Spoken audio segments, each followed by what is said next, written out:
하나님께서 당신에게 생명의 복을 주시기를 원합니다.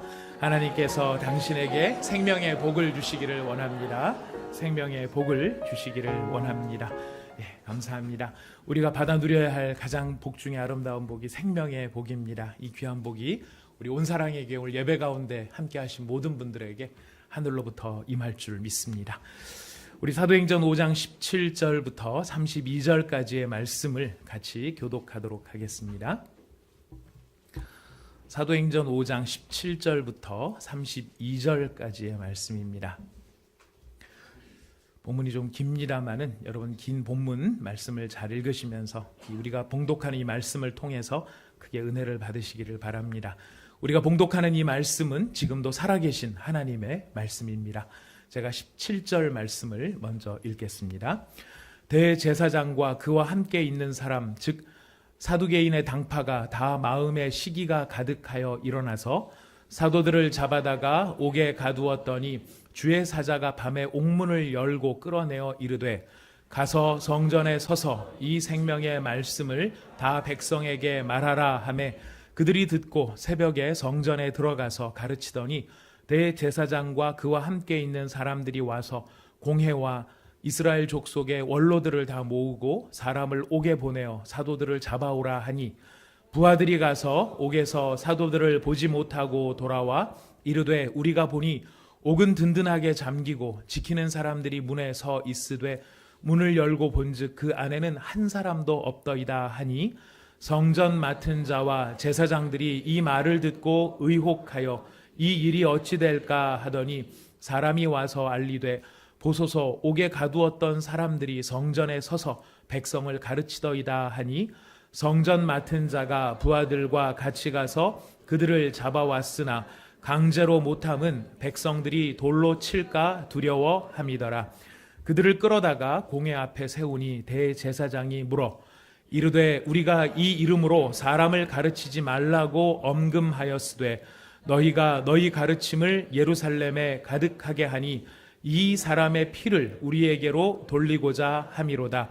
베드로와 사도들이 대답하여 이르되 사람보다 하나님께 순종하는 것이 마땅하니라. 너희가 나무에 달아 죽인 예수를 우리 조상의 하나님이 살리시고 이스라엘에게 회개함과 죄 사함을 주시려고 그를 오른손으로 높이사 임금과 구주로 삼으셨느니라. 우리는 이 일의 증인이요 하나님이 자기에게 순종하는 사람들에게 주신 성령도 그러하니라 하더라. 아멘. 오순절날 성령이 임하심으로 말미암아 시작된 예수 그리스도의 십자가와 그의 부활에 대한 증언의 역사가 이어지고 있습니다. 예수님의 십자가와 부활을 전했을 때 예수님을 직접 살해했었던 책임이 있었던 사람들, 바로 이 지도자들이죠. 이 사람들이 너무너무 불편해하고 또 예수님이 살아났다라고 하는 그 자체가 너무 괴롭고 본인들한테 부담스러운 이야기가 될 수밖에 없었습니다. 그래서 이 사람들이 사도들을 붙잡아다가 아주 강력하게 협박을 하고 놓아줬습니다. 다시는 이 예수의 이름으로 말하지도 말아라. 예수 이름을 언급하지도 말아라. 이야기를 했습니다. 그래서 우리가 지난 거의 한 달 반 정도를 바로 그 예수 이름으로 말하지 말라는 이야기를 듣고 돌아온 사도들이 어떻게 하나님 앞에 기도했나, 또 초대교회가 그런 위협 앞에서 어떻게 하나님께 반응했나 하는 것을 살펴보았습니다. 그들은 그런 위협에 굴하지 아니하고 예수 그리스도가 주 되시는 사실, 곧 그가 십자가에 달리셨고 부활하셨다라는 사실을 더욱 힘있게 전하기 시작을 했던 것입니다. 바로 이런 놀라운 기적의 역사, 그리고 또 그런 것들이 얼마의 기간 동안 이루어졌는지는 사실은 성경에 나와 있지는 않습니다만은 꽤 오랜 기간 동안, 우리가 생각하는 것보다 꽤 오랜 기간 동안 바로 이런 예루살렘의 예수님의 십자가 사역을 전하는, 그의 주되심을 전파하는 바로 이 복음의 역사가 참 오랜 시간 동안 지속이 된 것으로 이해가 됩니다.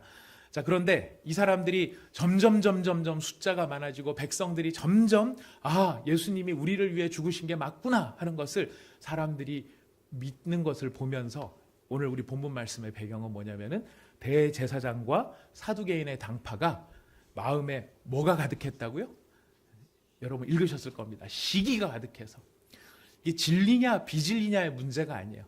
저것들이 인기를 얻고 있네. 우리를 무시하고 우리보다 더 유명해질 수 있어. 저럴 순 없지. 이런 시기심이 가득해져 가지고 이 사람들이 다시 이 사도들을 붙잡아다가 옥에 가두었습니다. 놀랍게도 오늘 이 본문 말씀에는 또 하나의 기적적인 역사가 일어나는데요. 그 옥에 가두어진 사도들이 많은 사람들이 지키고 있었고 든든하게 잠겨져 있는 옥 가운데 있었는데, 감옥 안에 있었는데 하나님께서, 성령님께서 옥 가운데 있는 감옥에 갇혀 있던 이 사람들을 기적과도 같이 끌어내셨다라는 것입니다. 이 감옥에서 기적적으로 끌어낸 사건은 이때 말고 우리가 뒤에도 한 번 더 나오기 때문에 그때 저희가 말씀을 좀 더 깊이 생각을 해보겠습니다만은, 아무튼 이때 이런 기적적인 역사가 일어났습니다. 그런데 우리한테는 그런 마음이 있어요. 굉장히 놀라운 기적인데 왜 그때는 감옥이 열렸는데 오늘날에는 감옥이 안 열리나. 여러분, 오늘날에 왜 감옥이 안 열리는지 그거는 뒤에 조금 더 설명을 하기로 하겠고요. 어쨌든 중요한 것은 이때 감옥문을 하나님께서 열어주셨다는 것입니다. 그리고 열어주셨는데 감옥문을 여시고 하나님께서 이게 자유를 주시면서 어떻게 말씀하셨습니까? 이제 계속 예루살렘에 머물러 있으면 너네들이 위험할 테니까 빨리 안전한 곳을 찾아서 다른 곳으로 이동해. 저 어디 사마리아로, 아니면 저 어디 지중해로, 아니면 저쪽 어디 유명한 남들이 못 찾는 곳으로 도망가. 이러시면서 자유를 주신 것이 아니었습니다. 감옥에서 끌어내셨는데 감옥에서 끌어내시면서 성령께서 감옥에서 나오게 하신 이유를 이렇게 말씀하고 계시죠. 우리 5장 20절 다 읽으셨겠지만 5장 20절과 21절 말씀 같이 읽어보겠습니다. 5장 20절, 21절 말씀 함께 읽겠습니다. 시작. 가서 성전에 서서 이 생명의 말씀을 다 백성에게 말하라 하매 그들이 듣고 새벽에 성전에 들어가서 가르치더니. 네, 거기까지만 읽어봤습니다. 하나님께서 이 사도들을 다 한 사람도 남김없이 감옥에서 풀어주셨습니다. 어떻게 풀렸는지는 모릅니다. 그 감옥의 간수들도 이 사람들이 빠져나가는 것을 어떤 식으로 빠져나갔는지에 대해서는 진술하지 않습니다. 다만 하나님께서 주권적인 역사로 말미암아 그 든든하게 채워져 있었던 감옥, 그래서 나중에 이 대제사장들의 부하들이 사도들을 붙잡으러 데리러 갔을 때 비로소 그 감옥이 비어 있었다는 것을 눈치챌 만큼 정말 어떤 기적의 역사인지는 모르지만 하나님께서 사도들을 풀어주셨다는 것입니다. 그런데 그 풀어주시면서 하나님께서 부탁하신 말씀은 무엇이냐면 가라 하는 거였습니다. 이 가라는 말씀은 사도행전의 처음 시작부터 계속해서 나오는 말씀이시죠. 가서 가라 이 얘기가 나옵니다. 가서 뭘 하라고 얘기하십니까? 성전에 서라 이야기하십니다. 성전에 서서 무엇을 해야 되느냐면은 이 생명의 말씀을 다 백성에게 말하라 라고 사명을 주셨던 것입니다. 우리한테 궁금증은 어떻게 감옥이 풀렸을까? 이런 것과 또 여기 나머지 부분에 나오는 대제사장이나 사두개인들이랑 서로 이렇게 논쟁을 하는 것 때문에 그 논쟁에 초점이 맞춰집니다만은, 여러분 오늘 이 본문 말씀을 우리 좀 색다른 면으로 조금 생각을 해보도록 하겠습니다. 가서 성전에 서서 이 생명의 말씀을 다 백성에게 말하라 말씀하셨을 때, 그리고 이 말씀을 듣고 이 사도들은 새벽에, 그러니까 그들이 풀려난 시간이죠. 풀려나자마자 어디 잠깐 가가지고 감옥 갔다 나왔으니까 두부 먹고 가야지. 그리고 어디 두부집을 찾아갔다거나 해장국집을 찾아가서 아침 먹고 들어갔다거나 그러지 않았습니다.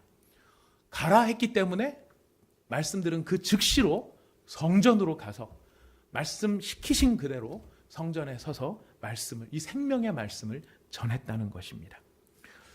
여러분, 왜 이렇게 하셨을까요? 저는 한 번도 사실 여기에 대해서 의문을 가져본 적이 없었습니다. 그냥 풀어주셨구나. 하라고 하니까 그냥 하는구나. 이렇게 생각이 들고, 주로 어디에다 초점을 뒀느냐면은 이 대제사장과 사두개인 그리고 이 사도들의 논쟁, 이 사건의 이 흐름에 대해서만 주로 초점을 맞춰서 보았는데요. 이번에 설교를 준비하면서 말씀을 곰곰이 묵상을 하다가 하나님 앞에 너무 감격하는 순간이 있었습니다. 그것은 무엇이냐면 이렇게 사도들을 시급하게 끌어내서 나오자마자 성전으로 보낸 그 이유가 어디에 있을까? 거기서 뭘 말하는 게 너무 중요하니까, 예수 십자가의 복음을 전파하는 게 너무 중요하니까 어쨌든 전파하라고 이렇게 부르셨구나, 이렇게만 생각했었는데 제 시선이 조금 더 열렸습니다. 그건 무엇이냐면 성경에는 나와 있지 않습니다. 간증도 없습니다. 아무것도 등장하지는 않습니다만 우리가 깨달을 수 있는 바는 뭐냐면 바로 전해야 될 사람을 세웠다는 것은 누군가 그때 그 자리에서 그 말씀을 들어야만 하는 사람이 그곳에 있었다는 사실입니다. 왜 성령님께서 그토록 시급하게 이 사도들을 보내셨을까요? 나오자마자 전하는 것이 그렇게 중요하다면 어디에서 전한들, 무엇을 전한들, 어떤 상황에서 전한들 전하기만 하면 될 텐데 성령께서는 이들을 몰아가시듯이 지금 가서 성전에 서서 말하라. 그날 그 새벽 그 자리에 누가 있었는지, 어떤 기적이 있었는지, 어떤 능력이 나타났는지는 모르지만 우리는 이 일을 통하여 사도들이 백성에게 그대로 말씀하였다는 그것을 생각해 보면 바로 그 자리에 누군가는 바로 이 예수님의 십자가의 복음과 예수님의 부활의 은혜를 들어야만 하는 바로 다급한 사람이 그 자리에 있었다는 것을 우리는 생각해 볼 수 있는 것입니다. 하나님께서 전도자를 세우고 목사를 세우고 순장을 세우고 또 직분자들을 세우는 일이 있습니다. 왜 세우실까요? 왜 목사를 세우시고 왜 훈련된 평신도들을 세우고 왜 우리 가운데 여러 가지 은사를 주셔서 은사 가진 사람들을 하나님께서 세우시고 교사를 세우시는 걸까요? 얼마나 목사된 사람이 괜찮은 사람인지 아니면 순장된 사람이 쓸만한 사람인지 아니면은 안수집사나 권사나 장로나 이런 직분을 맡은 사람들이 괜찮은지 그것을 입증해 주시기 위해서 직분을 맡기시는 것이 아니라 누군가 전하는 사람을 세우는 것은 들어야 할 사람이 있기 때문에 하나님께서는 전하는 자를 세우신다는 것 우리가 기억해야 할 것입니다. 하나님이 저를 왜 목회자로 세우셨는지, 왜 하나님께서 여러분들을 훈련시키시고 다듬으셔서 평신도 지도자도 세우시고 안수집사도 만드시고 권사도 만드시고 우리 가운데 순장님도 만드시고 주일학교 교사도 만들었는가? 그것은 바로 세워진 나를 통하여 누군가에게, 그 사람이 누군가는 모르고 그때가 언제인지는 모르지만 그때 그 언제인가 그 누군가에게 필요한 이 은혜의 말씀을 전하도록 하시기 위해 하나님이 우리를 세우셨다는 것, 우리가 그것을 기억해야 할 것입니다. 성령님께서는 너무나 시급하고 너무나 다급하게 이 일을 이루셨습니다.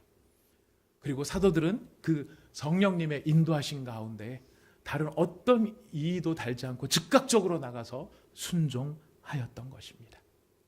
우리는 참 대단한 간증을 가지고 있는 분들의 엄청난 간증을 들으면서 참 부러운 마음도 들 때가 있습니다만은 하나님께서 일하시는 거는요, 그렇게 어마어마한 간증, 대단한 간증, 많은 사람에게 드러나는 간증도 있겠지만은 하나님 앞에서는 하나님 앞엔 생생하게 살아 있을지라도 사람들한테는 드러나지 않고 알려지지 않았지만 하나님께서 보셨을 때는 더욱 어마어마한 구원의 간증이 그때 일어날 수 있다는 것 우리가 꼭 믿고 기억하기를 원합니다.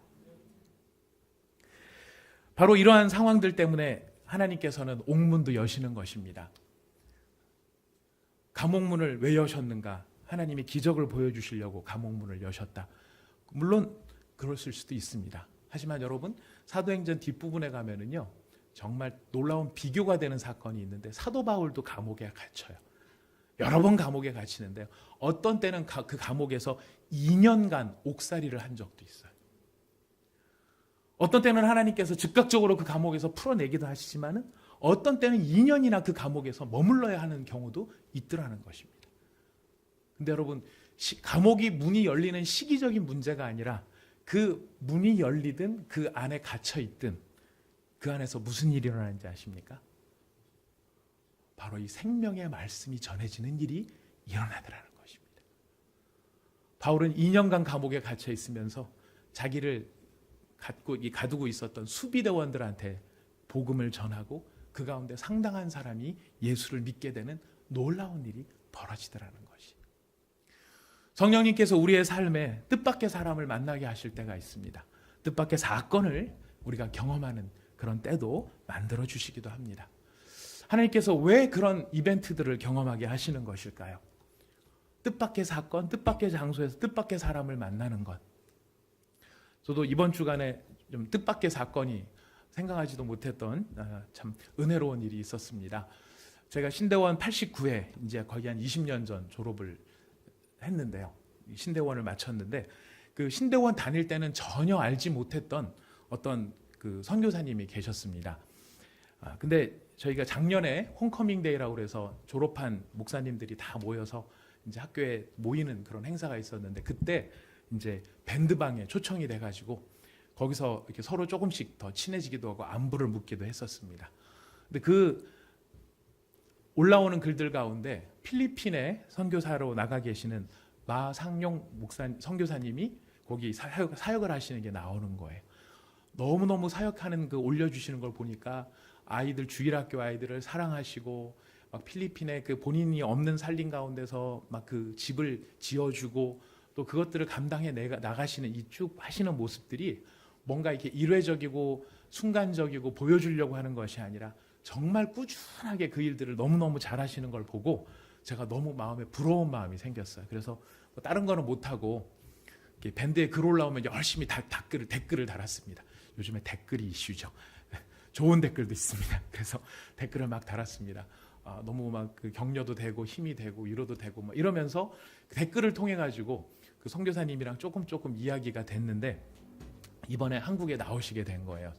수술을 좀 받으셔야 될 일이 있어가지고 그래서 20년 전 학교 다닐 때는 못 만났던 선교사님을 20년 후에 저희 교회에 우리 방문을 해주셨어요. 부부가 같이 방문을 해주신 거예요. 그래서 방문을 하시면서 이야기를 딱 들어보는데 와 어쩌면 이렇게 우리 상황에 우리가 도울 수 있는 어떤 부분들을 이렇게 알게 하시려고 이렇게 만나신 게 아닌가 싶은 그런 생각이 들더라고요.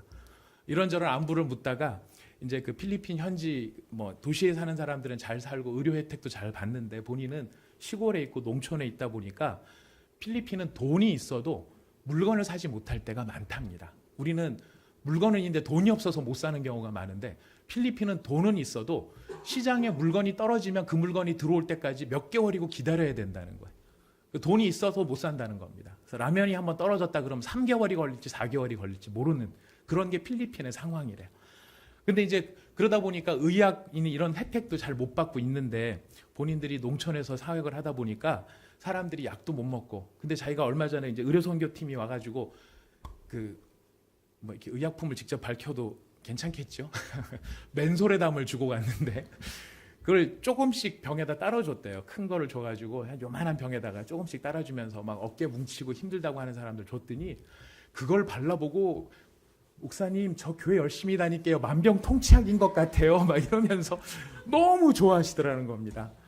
그래서 제가 선교사님 그 얘기 이제 그런 어려운 형편이 나오길래 뭐 어떤 의약품들이 좀 필요하세요? 저 믿는 구석이 있었거든요. 마음속에 이분이 의약품 얘기를 하는 거 보니까 하나님께서 뭔가 괜히 보내신 게 아닌 것 같아. 막 이러면서 이제 뭐 필요한 거를 여쭤봤더니 맨소레담 그거 많이 달라고 그러시고 그다음에 위궤양약 다들 소화불량이 많아가지고 위궤양약을 좀 다 줬으면 좋겠다. 그리고 본인이 그 있는 동네에 한센시병 문둥병이라고 알려진 한센시병을 가진 분이 계신데 두 분이 계신데 치료는 됐는데 아직까지 완치가 안 됐지만 필리핀 정부에서 돕다가 어느 한계가 되면 더 이상 안 도와준다는 거예요. 그래서 막 사진을 보여주면서 막 짓물러 있고 막 이런 부분들을 보여주시는 거예요. 그래서 이런 분들이 바를 수 있는 약이나 먹을 수 있는 약이 있으면 좋겠다. 제가 기도해 보겠습니다. 괜히 보내주신 게 아닌 것 같습니다. 그러면서 어떻게든지 해보겠습니다라고 하고 이제 돌아가셨어요. 그리고 바로 저희 교회 의약품에 관련된 일을 열심히 하고 계시는 우리 고집사님한테 전화를 걸어서 맨소레담 되나요? 그랬더니 저희가 취급하는 약품에 그건 없지만 비슷한 건 있습니다. 이빠이 보내드리겠습니다. 본인이 구입하셔가지고 헌신해 주시겠다고 말씀하시면서 바로 연결을 해주셨습니다. 아직 해결이 못된 건 한센시 병을 가지신 그 의약품은 좀 전문 의약품인 것 같아서 이제 어떻게 구해야 될지 조금 기도 중에 있는데 제가 20년 만에 만난 그 선교사님을 이렇게 만나면서 개인적으로도 참 행복한 만남이긴 하지만 저는 얼굴도 본 적도 없고 이름도 알 적도 없고 상황도 알지는 못하지만 필리핀에 있는 그 누군가를 돕도록 하기 위해 하나님께서 이렇게 길을 만들고 계시는구나 하는 그 생각이 들면서 우리의 만남에는 진짜 우연한 만남은 없고 헛된 만남이란 없는 것이구나, 이거를 확신하게 되었습니다. 하나님이 일으키시는 바로 이런 일들, 옥문이 열리는 바로 이런 일들, 그것도 결코 우연한 일들이 아닌 것이죠. 목표가 있습니다. 무엇을 위해서요? 그들이 생명의 말씀을 온전히 듣도록 하기 위한 하나님의 계획이 거기 있다는 것입니다. 그들이 들었어야 될 생명의 내용은 무엇입니까? 그들이 들었어야 될 생명의 내용은 여기 있습니다. 우리 5장 29절부터 32절까지의 말씀을 같이 읽어보도록 하겠습니다. 5장 29절부터 32절 말씀 함께 읽어봅니다. 시작. 베드로와 사도들이 대답하여 이르되 사람보다 하나님께 순종하는 것이 마땅하니라. 너희가 나무에 달아 죽인 예수를 우리 조상의 하나님이 살리시고 이스라엘에게 회개함과 죄사함을 주시려고 그를 오른손으로 높이사 임금과 구주로 삼으셨느니라. 우리는 이 일의 증인이요 하나님이 자기에게 순종하는 사람들에게 주신 성령도 그러하니라 하더라. 아멘. 그들이 그 새벽에 나가서 급히 전했어야 될, 선포했어야 될 메시지의 핵심이 무엇입니까? 너희가 나무에 달아 죽인 예수를 우리 조상의 하나님이 살리셨다. 그가 부활하셨다. 그리고 그 부활하심으로 말미암아 이스라엘에게, 모든 믿는 자들에게 회개함과 죄사함을 주시려고 그를 임금과 구주로 높이 세우셨다. 이 일에 우리는 증인이다. 바로 그 이야기를 하는 것입니다. 이 세상에는 예수님이 필요 없을 만큼 완전한 사람은 없습니다. 모든 것을 다 가졌다 할지라도 예수 그리스도가 없으면 그에게는 영적인 생명이 없기 때문에 아무것도 갖지 못한 것과 다를 바가 없는 것입니다. 여러분 잘 아시죠? 인간이 소유가 아무리 많아도 그 소유가 그들의 의가 될 수는 없습니다. 오히려 우리는 요즘에 이게 저희들 주변에서 벌어지는 일들을 보면 얼마나 가슴 아픈 일이 많습니까? 소유의 많음이 그의 의가 되는 것이 아니라 소유의 많음이 오히려 그들의 불의가 되고 있는 것들을 우리는 보고 있는 것입니다. 아무리 인간이 대쪽같이 살고 법 없이 살 만큼 내가 착하게 살았다 할지라도 그 인간의 착함이 그의 의가 되지는 못하는 것입니다. 오직 예수 그리스도로 말미암아 하나님이 정하신 그 구원의 길을 우리가 얻지 못한다면 우리 스스로는 우리의 영원한 생명을 얻고 그것을 누리지 못하고 취하지 못한다는 것입니다. 바로 이 일에 대하여 오늘 성경은 우리에게 이야기합니다. 분명한 하나님의 생명의 말씀이 전파되는 일이 필요하다고 우리에게 알려주시는 것입니다. 우리는 때로 그리스도의 향기라는 말을 쓰기도 합니다. 우리의 착한 행실을 보고 우리가 복음을 막 직접적으로 전해도 사람들이 전도가 안 되고 사람들이 우리의 이 정말 순전한 삶을 보면 그거에 동기부여가 돼서 그런 것들로 사람들이 복음을, 예수님을 믿게 되는 계기들이 생길 수 있다. 인정합니다. 필요한 일입니다. 우리 정말 열심히 세상 사람보다 더 착하게 살아야 합니다. 하지만 그리스도의 향기라고 하는 말은 그럴 때 쓰라고 있는 말이 아닙니다. 정확한 뜻은요, 예수 그리스도를 드러내고 그를 증거하기 때문에 그래서 나타나는 것이 그리스도의 향기인 것입니다. 착한 행실이라고 하는 말은 우리가 세상이 인정하는 착한 행실을 하는 것이 착한 행실이 아니라 그리스도께 순종하는 삶이 성도의 착한 행실인 것입니다. 그리스도께서 인정하시는 선한 삶을 살아갈 때 그것이 어떤 때는 세상 사람들에게 착하게 보일 수도 있고 어떤 때는 그렇지 않게 보일 수도 있습니다. 하지만 바로 그들과 다른 삶의 모습이 오히려 저 사람들은 왜 다르게 살까? 저 사람들은 왜 다르게 사는 것일까? 그 다르게 사는 삶의 이유가 예수 그리스도께 있다라는 사실로 인하여 누가 드러나는 것입니까? 예수 그리스도가 드러나는 것입니다. 우리에게 그리스도의 향기가 되고 착한 행실의 사람이 되라는 것은 다른 뜻이 아니라 바로 우리가 전해야 될 생명의 내용이 우리 안에서 역사하고 있다는 것을 나타내는 것입니다. 사도들은 바로 이 일을 위해서 부름받았고 초대교회 성도들은 이 일을 위해서 진력을 했습니다. 얼마나 대단했느냐면요, 이 대제사장도 인정을 해요. 여러분 5장 28절 말씀 한번 읽어볼까요? 5장 28절 말씀 읽어보겠습니다. 시작. 이르되 우리가 이 이름으로 사람을 가르치지 말라고 엄금하였으되 너희가 너희 가르침을 예루살렘에 가득하게 하니 이 사람의 피를 우리에게로 돌리고자 함이로다. 여기 보니까 너희 가르침을 어디에 가득하게 했다고요? 예루살렘에 좀 전한 게 아니라 어떻게 했다고요? 가득하게 했다는 것입니다. 얼마나 이 일들을 열심히 했었으면 지금 대제사장이나 사두개인이 봤을 때 니들이 예루살렘에 이 복음이 가득하게 만들었다, 이 나쁜 놈들아, 이렇게 말할 만큼 가득했다는 것입니다. 저희도 정말 이런 평가를 한번 받아봤으면 좋겠습니다. 남들이 우리한테 너무 복음을 열심히 전해서 너희들 때문에 이 강남 일대에, 서초 일대에, 신논현역 일대에, 강남역 일대에 예수의 이 복음이 너희 때문에 가득해졌다. 여러분, 이런 인정을 받는 저와 여러분이 될 수 있기를 축복합니다. 설마 저 혼자 열심히 하라고 미치는 건 아니시겠죠? 아멘이 적으신 거는 우리 같이 함께 잘할 수 있기를 원합니다. 자, 우리 세 번째로 기억해야 될 게 있습니다. 지금 성령님께서 이 옥문을 여셨을 때는 전해야 할 일의 시급성과 필요성이 가득했기 때문이었고요. 두 번째는 전해야 될 내용이 너무 중요했기 때문이었습니다. 우리가 생각해 봐야 될 세 번째는 바로 이 전해야 하는 사람들에게 필요한 것이 무엇인가? 오늘 사도들의 모습을 보면 생각해 보았습니다. 성령께서 가라 하셨을 때 그들은 기다리지 않고 새벽부터 나가서 바로 그 말씀에 순종했던 것입니다. 우리는 말씀을 전해야 되고 생명의 말씀을 전하는 일에 있어서 우리한테 자격이 있고 우리한테 뭔가 필요한 것이 있다고 얘기를 합니다. 그러나 우리가 주저하고 우리가 좀 어색하고 우리가 좀 불편하고 내가 이렇게 너무 광신도처럼 보이지 아니할까라는 이런 생각들 때문에 우리가 때때로 우리 자신들이 말씀을 전하는 일을 주저할 때가 있어요. 생명의 말씀을 주저할 때가 있어요. 그러나 여러분, 오늘 사도들과 초대교회 성도들의 모습을 보면 우리 가운데 주시는 도전은 분명합니다. 말씀을 전하기로 책임을 맡은 자가 해야 될 가장 중요한 덕목은 무엇일까요? 순종인 것입니다. 오늘 아침에 저희가 이제 말씀을 막 준비를 하고 있는데 문희인 권사님이 저희 방을 잠깐 방문해 주셨습니다. 우리 문희인 권사님 아버님께서 지난 화요일 날 하나님의 부르심을 받으셨고요. 화요일, 수요일, 목요일 장례를 잘 치르고 오셨습니다.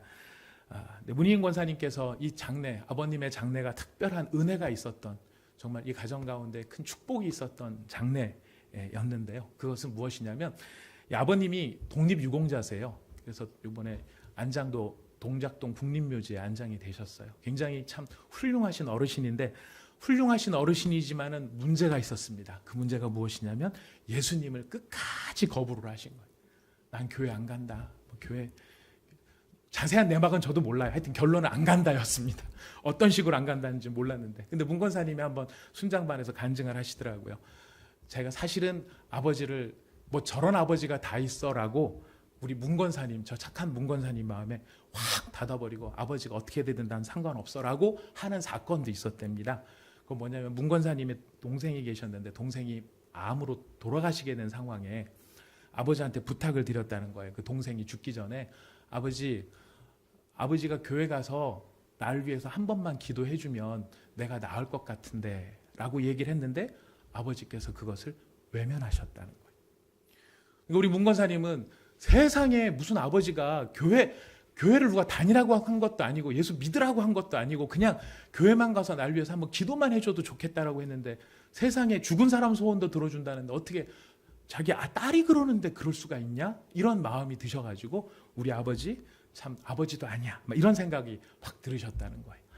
그러다가 이제 얼마 전에 저희가 그런 말씀을 나눈 적이 있었죠. 그 무덤에 우리가 할 일은 무덤에 돌을 옮기는 거고 살리고 죽이는 건 누가 하는 일이라고요? 예수님이 하시고 하나님이 하시는 일이다. 이 말씀을 마음에 받으시면서 그래, 난 돌이나 한번 옮겨보자. 살리든 죽이든 그건 하나님이 하실 일이고 하고 이제 몸이 안 좋으시고 약해지신 아버님한테 가셔서 복음을 전하셨답니다. 그랬더니 아버님께서 그래, 내가 예수를 믿을게 라고 영접을 하신 거예요. 영접을 하셨을 뿐만 아니라 아버님께서 영접을 하시고 이제 마음속에 예수님을 인정을 하고 그 예수님을 잘 믿기로 결심하셨을 뿐만 아니라요. 돌아가실 때도 아버님께서 임종 예배를 이렇게 너무 몸이 안 좋으셔서 이제 임종 예배를 드리셨대요. 이제 곧 돌아가실 상황이 됐으니까. 근데 그때까지만 해도 정정하시고 의식이 뚜렷하셨는데 임종 예배를 딱 드리자 마시자 바로 혼수 상태에 빠져서 그리고 바로 돌아가셨다는 거예요. 그래서 그걸 보면서 가족들이 정말 복 받은 분이다. 여러분 그거 그냥 여러분 들으셨을 때는 뭐 사람 죽는 게 무슨 복이야 이렇게 생각될지 모르지만은요.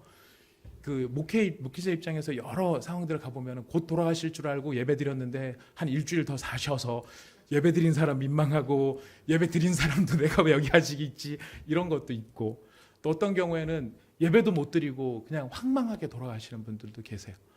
그런데 모든 분들이 보시는 데서 예수님을 삶의 구주로 고백하고 하나님 앞에 영광 올려드리고 그리고 본인이 하나님 앞에 부름을 받는 것은 굉장한 영광 중에 영광이 아닐 수가 없습니다. 자, 그런데 그게 전부가 또 아니었어요. 전 그것만 해도 너무 감사했는데 우리 권사님께서 오셔서 목사님 그게 전부가 아니에요 그러시더라고요.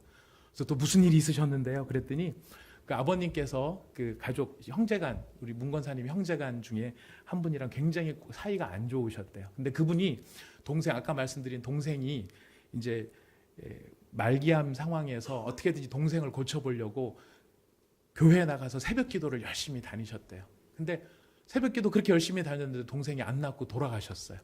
그래서 마음속에 하나님을 향한 시험이 들어가지고 난 교회 안 나가 이런 교회 안 나가 그랬는데 아버님께서 돌아가시기 전에 그 형제 손을 꼭 붙잡아 주시면서 이제 나는 더 좋은 곳으로 더 평안한 곳으로 간다.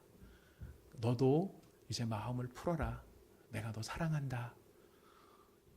60세 된 형제, 우리 문 권사님 형제분이신데 60세 되신 분이 60세가 넘으셨대. 근데 그분 손을 붙잡으시고 그분 손등에다가 이렇게 입을 맞춰주셨대요. 내가 너를 사랑한다.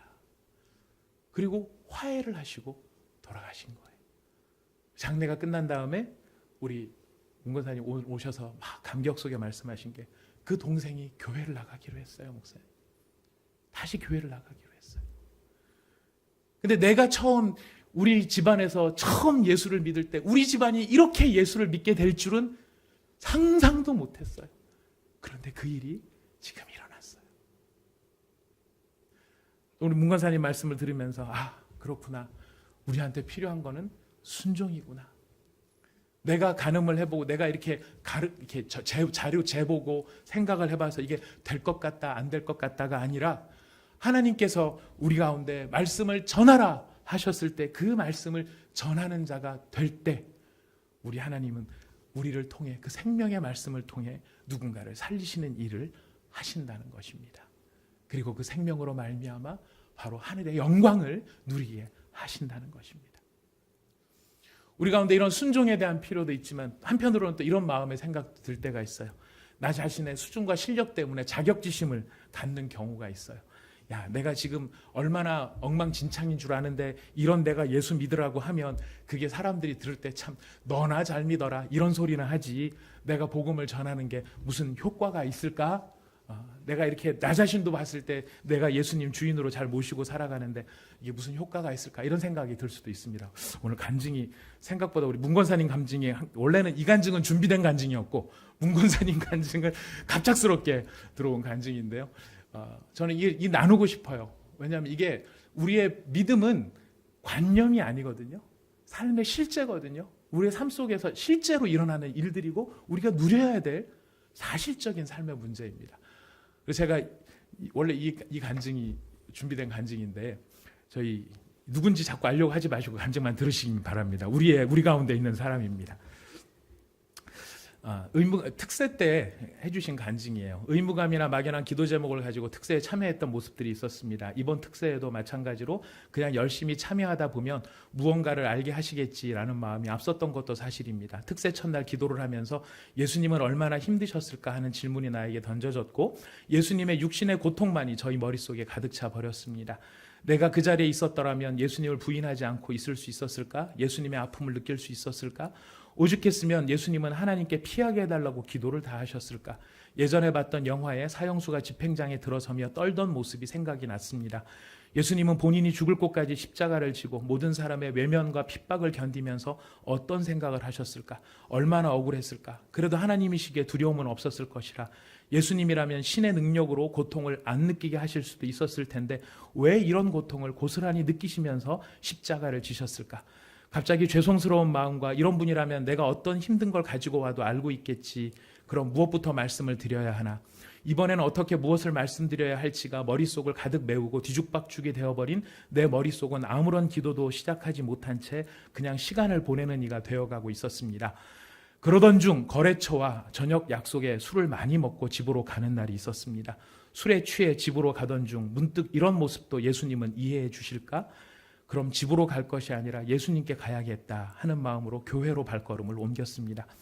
택시 안에서 교회에 도착할 때까지 다른 사람들이 나를 보면 뭐라고 할지 너무나 두렵고 너무나 망설여졌습니다. 술 기운인지 성령님의 인도하심이었는지는 알 수 없지만 마음의 고민과 달리 발걸음은 한치의 망설임도 없이 교회로 들어섰습니다.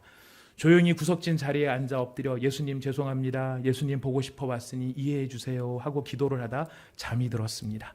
그날 말씀은 아무것도 들은 것이 없고 교회에서 어떻게 하고 나왔는지 조차 아무것도 기억나는 것이 없었습니다. 집에 가려고 일어났을 때는 정말이지 쥐구멍이라도 들어가고 싶은 심정이었습니다. 여러분 술 취해서 졸리시면 교회로 와서 주무시기 바랍니다. 그렇게 또 특세에 참여를 하고 있었습니다. 로마서 9장 27, 28절 말씀이 지금 나의 모습을 모두 대변하고 있다는 생각에 지금 나는 마음에 주님을 둔 것이 없이 나를 떠나신 줄 모르고 혼자 열심을 부리며 자기 합리화를 하고 있는 것은 아닌지 어떻게 그런 모습까지 주님이 사랑하실 수 있겠어? 또 난 내가 술을 먹은 것마저도 합리화를 했구나. 내가 원하는 곳에 주님을 두고 원하는 대로 주님께 명령을 하는 어리석은 짓을 했구나 하는 생각이 들었습니다. 아무것도 할 수가 없었습니다. 은혜를 받고자 새벽 기도를 나갔던 것은 분명한데 결국 난 나의 사람된 모습에 실망하고 또 끝이 보이지 않는 구렁텅이에 빠져버린 것 같아서 나 자신이 너무 싫었습니다. 이렇게 자포자기 되어가며 금요일 새벽 기도에 참석을 했습니다. 설교 말씀 중 한 말씀 한 말씀 모든 말씀들이 제 머리를 때리기 시작했습니다. 눈물이 흘러내리는 것을 주체할 수가 없고 가슴이 뛰는 것을 막을 수가 없었습니다. 모든 것을 이해하시는 주님, 지금 너희 머릿속이 너무나 복잡하지? 내가 다 안단다. 지금 너의 몸이 너무나 아프지? 내가 다 안단다. 입사한 지 얼마 안 된 회사의 텃세 때문에 힘들어하던 모습들 아버지가 다 안다고 말씀하시는 것이 느껴졌습니다. 어깨가 아파서 아무것도 못하고 있고 나 자신도 짜증이 날 정도로 이제 조금씩 망가지는 곳이 생기는구나 하며 의욕이 없어져 가는 것도 아버지가 다 안다고 말씀하시는 것이 느껴졌습니다. 내가 너를 떠나지 않았다라고 말씀하시는 것이 느껴졌습니다. 작은 유혹에도 흔들리던 내 모습이 항상 부끄러웠는데 그날은 유난히도 부끄럽고 부족하게만 느껴지던 나 자신이 너무나 소중하게 생각됐습니다. 이제는 나를 그리 여기지 말자. 예수님이 사랑해 주시는 이 귀한 영혼을 내가 판단하고 내가 없이 여기지 말자. 주님 감사합니다. 제 영혼이 주님께 한없이 겸손해지고 한없이 작아질 때까지 저를 지켜주신 주님, 저에게 주님을 섬길 수 있는 기회를 허락해 주신 주님 감사합니다. 사랑합니다. 주일 예배를 드린 후에 교회 이야기를 하려면 집에 오지 말라고 하셨던 어머니께 갔습니다. 저녁 식사를 하며 천천히 말을 꺼내보았습니다. 11월에 교회 행사가 있는데 어머니께서 한번 와주셨으면 좋겠습니다. 말씀드렸습니다. 준비가 되면 나 자신이 주님의 아들로서 떳떳해지면 말씀드려야지 하며 한 번도 꺼내보지 못한 말을 정말 조심스럽게 꺼냈습니다. 그런데 오히려 어머니는 너무나 담담하게 야 매일 오라는 것도 아니고 어쩌다 한 번 오라는 건데 갈 수 있지 라고 대답을 하셨습니다. 무덤덤한 척 그래요? 그때쯤 다시 말씀드릴게요 하고 지나갔지만 정말 가슴은 너무너무 뛰었습니다. 이제 예수님께서 우리 어머니를 품에 안아주시리라. 11월까지 어떻게 기다리나 그 전에 오시게 할 방법은 없을까? 마음이 급해지고 너무나 설레었습니다. 기도해야지. 처음엔 마음에 틈이 생겼습니다. 아버지 어서 지금 빨리 모시고 갈 수 있게 해주세요. 기도 제목으로만 내어놓고 기도하지 못하던 이 기도 제목이 올 한 해 저의 기도의 제목이 되었고 대각성 전도 집회까지 신나는 마음으로 기대감으로 기도하게 되었습니다. 아직 어머니가 교회에 오신 것도 아닌데 저 혼자 은혜가 충만합니다. 이제 누구한테 교회 가자고 전할까? 보는 사람마다 자꾸 예수님을 말하게 됩니다. 아직은 주님에 대한 지식이 부족하고 내가 믿는 것이 옳게 믿는 것인지조차도 몰랐던 저에게 성령님이 인도하시지 않으시면 믿음이라는 것 자체가 없다는 것을 성경 말씀으로 배우며 내 믿음이 내가 만든 믿음이 아니라는 확신이 생겼습니다. 저는 너무나 연약한 사람이기에 또 흔들림이 오겠지요. 하지만 이제는 괜찮습니다. 제가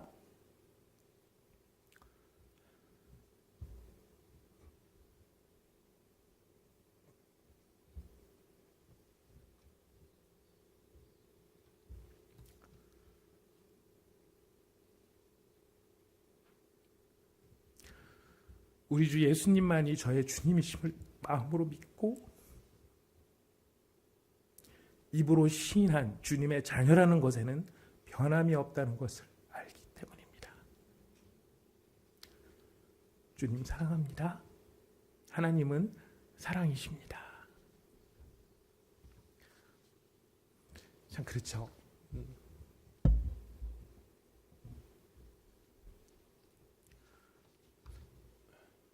믿음은 살아있는 실제입니다.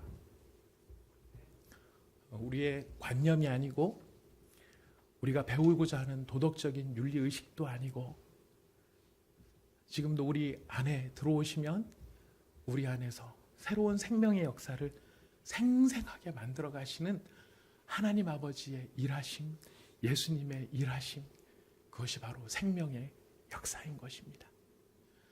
술에 취했을 망정 교회에 나와서 아버지 아시죠? 라고 말하는 그런 수준의 사람, 그러나 그런 수준의 사람의 그런 수준에서도 내가 경험한 예수님을 다른 사람에게 전할 수 있는 것이고 그 전할 수 있는 그 일이 또 다른 누군가의 생명을 살려내는 하나님의 은혜의 통로가 되고 축복의 통로가 된다는 것을 우리가 기억할 수 있기를 원합니다. 하나님은 지금도 살아계시고 우리를 통해서 일하십니다. 여러분들께서 예수님을 믿게 된 때를 생각해 보십시오. 누군가에게 복음을 들으셨겠죠. 그 누군가가 인격적으로 훌륭하고 완전해서 그 복음을 받으셨나요? 모르긴 몰라도 10중 8구는 누가 나한테 복음을 전했는지조차도 알지 기억하지 못하실 것입니다. 그러나 그럼에도 무엇이 남아 있습니까? 그 누군가인지 알지 못하는 그 사람이 전한 예수의 생명의 말씀이 내 안에 들어와 나의 영혼을 변화시키고 새롭게 하고 온전케 하시는 하나님의 사랑의 일로 능력으로 손으로 쓰임받았다는 것, 우리가 그것을 기억하기를 원합니다. 오늘 저희가 11월 달 대각성 전도 집회를 앞두고 예고를 드렸습니다마는 태신자를 작정하기로 했습니다. 너무나 많은 교회들에서 많이 여러분들 경험해 보셨을 것이기 때문에 이게 뭔가를 또 작정하라고 하는구나. 괜히 이게 교회 이렇게 교회 부흥하려고 그러는 거구나. 예, 교회 부흥하려고 그렇습니다. 예. 어느 교회 부흥하려고 그러냐면 온사랑의 교회 부흥이 아니라 예수 그리스도의 교회가 부흥하기를 원하는 마음으로 우리가 준비하는 것입니다. 여러분 들어오실 때 받으신 주보 안에 태신자 등록 카드가 있고 대각성 전도 기도 카드가 있습니다. 정말 내가 자격도 없고 참 불편하기도 하고 그럴 수도 있겠지만 하나님께서는 우리를 부르셔서 우리가 예수의 증인이 되도록, 예수 십자가의 증인이 되도록 우리를 부르셨다는 것을 우리가 기억하면서 오늘 여러분 앞에 놓여져 있는 태신자 등록카드 아마 미리 받아가신 분들도 계실 거예요. 작성해 보신 분들께서는 마음속으로 기도하시고 여러분 우리가 과연 내 주변에 나를 통하여 생명 되신 예수님을 들어야 될 사람이 누가 있는가? 여러분 교회 나오자 하는 것도 중요하지만 더 중요한 건 진짜 예수님을 만나야만 합니다. 그 진짜 예수님을 만날 수 있도록 내가 정말 예수님을 전해야 될 사람이 누가 있는가? 우리의 마음속에 하나님 앞에 기도하면서 이 태신자 등록 카드를 우리가 한번 준비해 보도록 하겠습니다. 여러분 잠깐 제가 기도하고 우리 잠깐 작성하는 시간을 갖도록 하겠습니다. 모든 것을 다 아시는 하나님 아버지, 우리를 사랑하시되 독생하신 아들을 내어주시기까지, 또 예수님께서는 우리를 사랑하시되 자신의 생명을 내어놓으시면서까지 우리가 죄의 길에서 악의 길에서 세상의 길에서 헤매이지 아니하고 영생을 얻는 사람, 생명을 얻는 사람, 하나님을 아는 사람, 하나님을 사랑하는 사람으로 만들기 위해 우리 가운데 오셨음을 우리가 똑똑히 기억하고 있습니다. 하나님의 사랑의 증거는 바로 나이기 때문에 그렇습니다. 하나님 아버지, 지금도 변함없이 내 속에서 생명의 역사를 일으키시는 줄 믿습니다. 그리고 우리를 세우신 이 귀한 뜻이 바로 나를 사랑하시는 예수님을 내 모습 그대로, 있는 모습 그대로, 현재의 수준 그대로도 좋으니 생명 되신 예수님을 전하도록 우리를 부르셨음을 기억합니다.